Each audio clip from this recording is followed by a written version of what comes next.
నుండి 11 వరకు.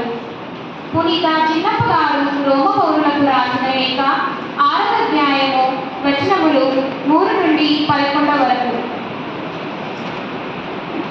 సహోదరులారా, మనము అందరము క్రీస్తు యేసునందు జ్ఞానస్నానం పొందినప్పుడు ఆయన మరణమునందు జ్ఞానస్నానం పొందినమని మీకు తెలియదా?